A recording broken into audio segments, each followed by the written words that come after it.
فرمایا ہے کہ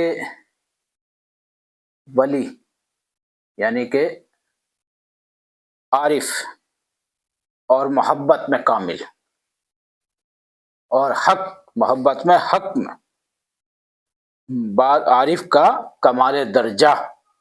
اور یہ کمال درجہ کیا ہے؟ کمال درجہ ہے کہ پہلے خود ولی انوکھے دکھائے، اور پھر جو ہے فرمایا ہے کہ پھر اگر کوئی شخص اس کے پاس دعویٰ کرے کہ آئے تو اسے بزور کرامت قائل کرے. یعنی کہ کوئی آدمی ایسا ہو جو ولی ہوتا ہے، عارف ہوتا ہے، کمال درجے کو پہنچ جاتا ہے، تو اس کے پاس میں کوئی دھوکے فریب والا کوئی ولی بن کے آئے کہ میں ولی ہوں، میں ایسا ہوں، میں یہ کر دوں گا، اور میں بہت کراماتی ہوں، اور میں بہت کراماتی ہوں، میں یہ ہوں، تو اسے جو ہے لازم ہے عارف کو جو درجے پہ پہنچے ہوا کہ پہلے اس کے جو وہ جھوٹا دعویٰ جو کرتا ہے اپنی کوئی ایسی چیز دکھائے اور اسے قائل کرے. زبان سے کوئی ایسا علم کا لفظ یا کوئی ایسے مسائل جو وہ اپنی دعویٰ کرتا ہے اور وہ دعوے میں کامیاب نہ ہو پائے، اس لیے اسے ایسے دعوے کو فیل کرنے کے لیے کوئی نہ کوئی بات کی دلیل ضرور دی جائے جو کہ اس میں وہ شرمندہ ہو جائے اور اپنے دعوے میں جھوٹا ہو جائے. اور یاد رکھو پھر فرمایا کہ ایک مرتبہ شیخ عہد کرمانی شیخ عثمان ہارونی کے ہمراہ میں نے اپنے بیٹے کی طرف یعنی کہ میں مدینے کی طرف سفر کر رہا تھا کہ مدینہ شریف جا رہے تھے، وہاں کے میں نے سفر کر رہا تھا. تو فرمایا جب ہم مشوق یعنی کہ دمشق میں پہنچے، جب ہم دمشق پہنچے تو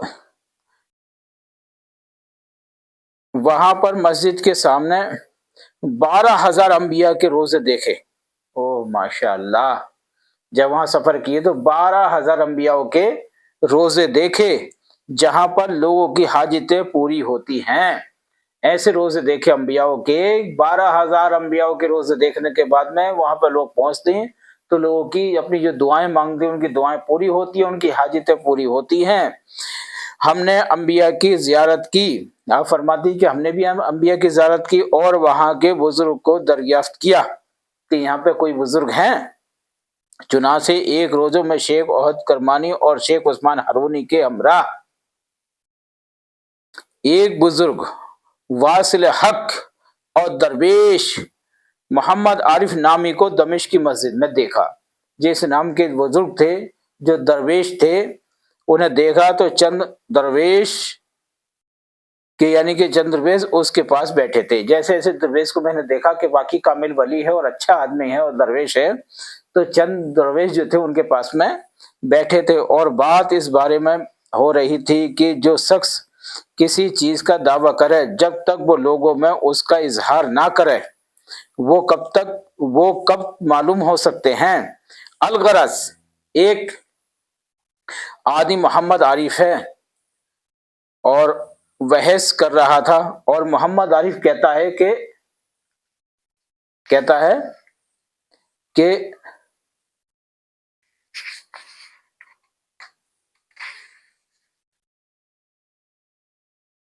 محمد عارف کہہ رہا تھا کہ کرامات کے دن درویش سے معافی مانگی جائے.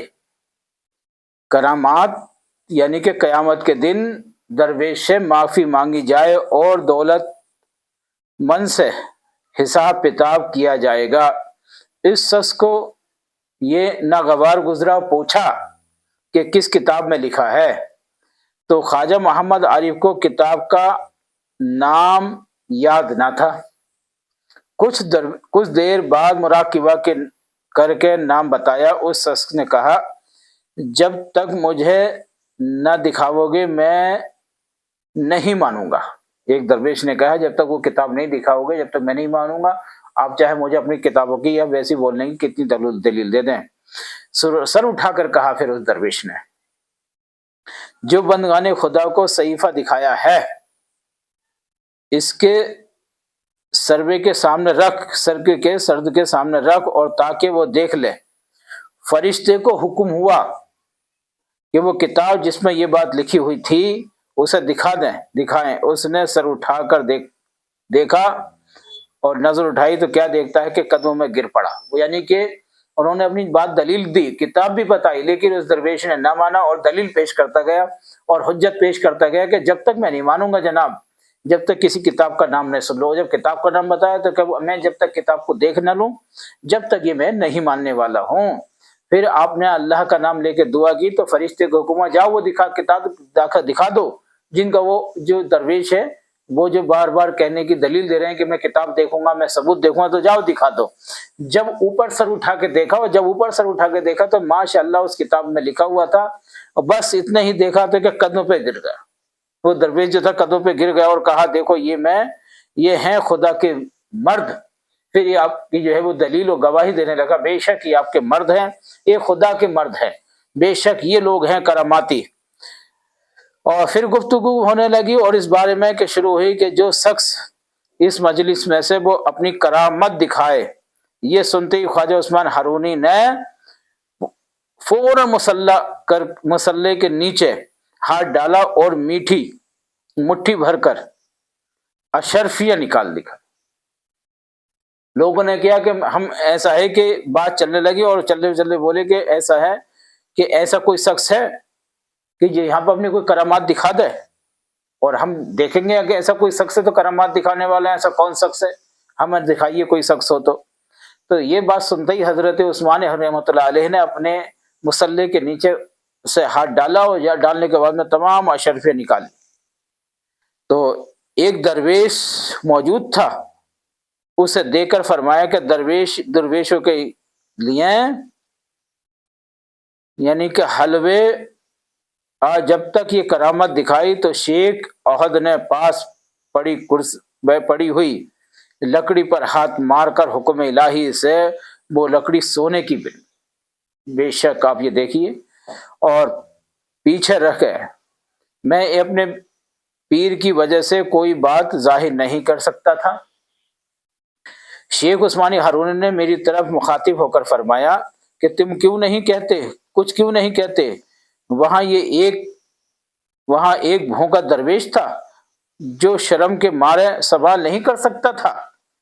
ایسی بات بتاؤ نا کہ جو اوریجنل ہے وہ جو صحیح ہے. میں نے گدڑی میں سے جو کی 4 روٹیاں نکال گوز کر دے دی، اور اس درویش اور خواجہ محمد عارف نے فرمایا کہ درویش میں جب تک اتنی قوت نہ ہو اسے درویش نہیں کہتے. درویش کا مطلب ہے کہ جو ہاتھ ڈالے جہاں سے چاہے جو چیز چاہے نکال سکتا ہے، اور اللہ کی بارگاہ میں جو دعا کرے انشاءاللہ تعالی اللہ کے رسول نے چاہا تو اس کی دعا اللہ کی بارگاہ میں قابل قبول ہو جائے گی. اور جب تک اس طرح کی حیثیت نہ رکھتا ہو، جب تک یہ حالات نہ ہوں اس کے، تو وہ اپنے آپ کو درویش نہ کہے. درویش کہتی جو خدا مرد، جو اللہ کا سچا بچہ نیک ہوتا ہے اسے درویش کہتے ہیں. اور درویش کی دعا انشاءاللہ تعالی کبھی بھی زندگی میں رد نہیں جاتی. تو یاد رکھیے درویش ایسی چیز ہے، اور درویش کا مقام اللہ کے ہاں بہت بلند اور بالا تر ہوتا ہے. جو درویش جو چاہے جدھر سے چاہے جیسے چاہے اللہ تعالیٰ اس کی زبان کو پورا کرتا ہے. فرمایا ہے کہ ایک بزرگ کہا کرتا تھے کہ جب سے میں نے دنیا کو دشمن قرار دیا میں خلقت کے نزدیک نہیں گیا. ماشاءاللہ.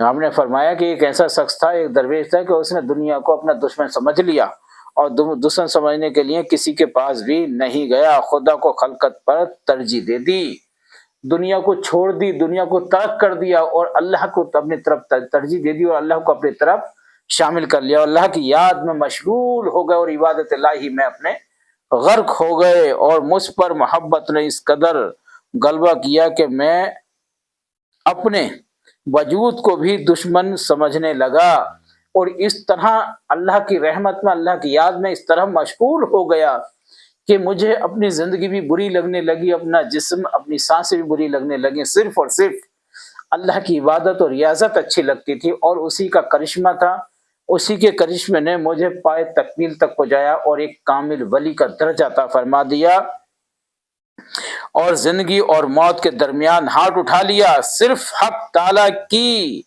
وقا اور آرائش کو چاہتا تھا. یہ تھی کہ صرف اللہ کی مرضی، اللہ کی آرائش، اللہ کا تجلی کا دیدار کرنا، اللہ کی رضا، اللہ کی فرما برداری، اللہ کی خوشنودی چاہتا تھا، اور سب کو ترک کر دیا، ساری دنیا کی آرائشوں کو ترک کر دیا، اور چاہتا تھا کہ بس میں اللہ کی یاد میں، اللہ کی راہ میں فنا ہو جاؤں، بس وہ میرے روبہو اور میں اس کے روبرو ہو جاؤں۔ فرمایا کہ سلوک کے بارے میں لکھا ہے کہ قیامت کے دن جب خاص قسم کے عاشقوں کو بحث میں لے جانے کا حکم ہوگا تو وہ کہیں گے ہم بحث کو کیا کریں گے؟ بحث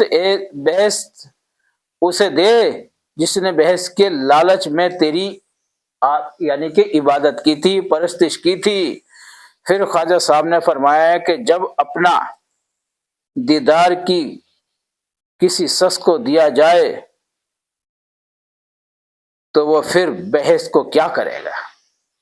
خواجہ عثمانی رحمۃ اللہ علیہ نے یہی بات فرمائی ہے کہ جو لوگ یعنی کہ جب ہمیں دیدار کے لیے بولا جائے گا، دیدار کے لیے کہا جائے گا، تو اللہ تبارک و تعالیٰ سے ہم فرما دیں گے مولا کریم ہمیں تیرے دیدار چاہیے صرف، اور ہمیں بحث تو نہ چاہیے۔ بہت سے ایسے عاشق ہوں گے، عاشق اللہ جو اللہ کو چاہنے والے ہوں گے، اور حکم ہوگا کہ ایسے لوگوں کو جمع کر دیا جائے، اور جمع کرنے کے بعد میں اللہ تعالیٰ فرمائے گا انہیں بہشت میں داخل کر دو۔ تو جو اللہ کو چاہنے والے لوگ ہوں گے وہ یہ کہیں گے مولا کریم ہم تو صرف اور صرف تجھے چاہتے ہیں، ہم تیرا دیدار چاہتے ہیں، نہ کہ ہم تیری بحث چاہتے ہیں۔ بحث تو انہیں عطا فرما دے جن لوگوں نے تجھ سے بحث کی تمنا کی ہو، بحث کی خواہش کی ہو۔ اے مولا کریم ہم تو صرف یہی چاہتے ہیں کہ تو ہمارے روبرو ہو جائے اور صرف ہم تیرا ہی دیدار کریں، نہ کہ ہم بحث میں داخل ہو جائیں۔ تو سارا فرمایا ہے کہ پھر ہمیں اشارہ کرایا کہ فرمایا کہ تم سے ہو سکے تو اپنے پہلے وقع حاصل کرو، اگر نہیں کر سکتے ہو تو یہ صلاحیت اور زہد تو ایک ہوا کسی کی طرح ہے جو تم پر چلتی رہتی ہے، تو یاد کرو اپنے پہلے وقع کو حاصل کرو، اپنے آپ کو اس طرح حاصل کر سکو، تو نہیں تو اس طرح کی ہوا تو ہوا کی طرح جو تم پر چلتی ہے وہ تو چلتی رہتی ہے، کبھی کدھر کو چلتی ہے کبھی کدھر کو چلتی ہے۔ پھر فرمایا خواجہ صاحب نے کہ آپ و دیدہ ہو کر فرمایا کہ بہت سے مردوں کی عاجزہ اور عاجزوں کو مرد بنا دیتا ہے، اور اس راہ میں بے شک کیا بات کہی ہے۔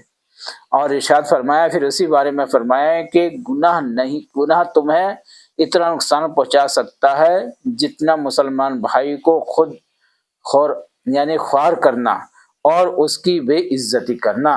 گناہ میں اتنا نقصان نہیں ہے، لیکن یاد رکھو اپنے مسلمان بھائی کو بالکل بھی تم خوار مت کرو، اس کی بے عزتی نہ کرو اور اس کی عزت کیا کرو انشاءاللہ تعالیٰ، نہیں تو یہ آپ کو خوار کر دے گا اور آپ کو یعنی کہ بدترین کر دے گا، اور اللہ تعالیٰ کے سامنے آپ کو جو ہے وہ شرمندہ ہونا پڑے گا۔ اس لیے میرے عزیزوں، میرے بھائیوں، میرے دوستوں، میری بہنوں، ماں بہنوں، یاد رکھو کہ ہمیشہ ایک چیز کا خاص رکھو، اپنے مسلمان بھائی کی بے عزتی نہ کرو اور اسے کسی بھی طرح کی پریشانی میں مبتلا نہ کرو، اسے برائی مت دو، اسے برا مت کہو، اسے کہیں نہ کہیں آپ جو ہے پریشان نہ کرو، اس کے دل کو نہ دکھاؤ۔ تو ہمیشہ ایک بات یاد رکھو، یہ لوگ انسان کی زندگی میں بہت خطرناک ہو جاتی ہے اور اس کی عرش اعظم تک جاتی ہے جو عرش اعظم ہل جاتا ہے۔ تو فرمایا کہ درویش از حد بزرگ اور واصل تھا، وہ کہا کرتا تھا کہ اہل دنیا دنیا کی راہ میں معذور ہیں اور اہل آخرت حق کی دوستی کے سرور ہیں، خوش ہیں اور اہل معروفت اور نور الہی علی نور ہیں، اور یہ ایک بھید ہے جسے اہل سلوک ہی جانتے ہیں، اہل معرفت کی عبادت پاس الفاظ ہے۔ پھر فرمایا ہے کہ جب عارف خاموش ہوتا ہے تو اس سے یہ مطلب ہوتا ہے کہ وہ اللہ تعالیٰ سے باتیں کرتا ہے۔ آپ اپنا اندازہ لگائیے کہ عارف جب خاموش ہوتا ہے تو یہ بات ہوتی ہے کہ وہ اللہ تعالیٰ سے عارف باتیں کرتا ہے، اور جب آنکھیں بند کرتا ہے تو یعنی سوتا ہے، یعنی کہ سوتا ہے تو اس سے واسطے پر سزا یعنی کہ سر نہیں اٹھاتا، اور کہ شاید اسرافیل کرنا نہ پھونک دے، یعنی کہ اسرافیل کرنا نہ پھونک دے، تو یاد رکھو یہ بات کو کہ عارف جب خاموش ہوتا ہے تو اللہ تعالیٰ سے باتیں کرتا ہے، اللہ تعالیٰ کی یاد میں رہتا ہے۔ تو ہم کو بھی لازم ہے کہ ہم بھی اللہ کی یاد میں رہیں اور اللہ کی عبادت اور ریاضت میں کریں۔ ہمیں خاص طور سے اس بات کو خاص طور سے یاد رکھنا چاہیے۔ اے مولا کریم ہمیں بھی اپنا نیک ناموں بنا دے اور ہم بھی ہر وقت تیری عبادت الہی میں مشغول ہو جائیں۔ امید ہے کہ ہماری ویڈیو آپ کو بھی انشاءاللہ تعالیٰ اچھی لگی ہوگی۔ ہمیں زیادہ سے سبسکرائب، لائک، شیئر کرو انشاءاللہ تعالیٰ۔ اور ہم پہلے بھی بتا چکے اور پھر یہ بات آپ کو واضح کر رہے ہیں کہ جب تک ہم آپ کو کوئی بھی حدیث کوئی بھی بیان کرتے ہیں تو کوئی بھی کانٹ چھانٹ اس میں نہیں کرتے انشاءاللہ تعالیٰ، اور ہم جیسے ہوتی ہے ویسے ہی اللہ کے رسول صلی اللہ علیہ وسلم فرمایا، یہ محدثین محققین فرماتے ہیں، یا جو بڑی بڑی حدیث کاروں نے بیان کی ہیں وہی حدیث ہم آپ تک پہنچاتے ہیں، اور انشاءاللہ تعالیٰ وضو کے ساتھ پہنچاتے ہیں۔ بنا وضو ہم آپ کو انشاءاللہ تعالیٰ کوئی بھی حدیث نہیں پہنچاتے، نہ ادھر سے کوئی کٹ چھٹ کے بتاتے۔ انشاءاللہ تعالیٰ امید ہے کہ آپ کو ہماری بات اچھی لگی ہوگی اور ہمیں زیادہ سے زیادہ ہمارے ساتھ بنے رہے انشاءاللہ تعالیٰ۔ ہمیں ایسی نئی نئی مزید ویڈیو کے ساتھ آپ سے ملتے رہیں گے۔ جب تک کے لیے اللہ حافظ۔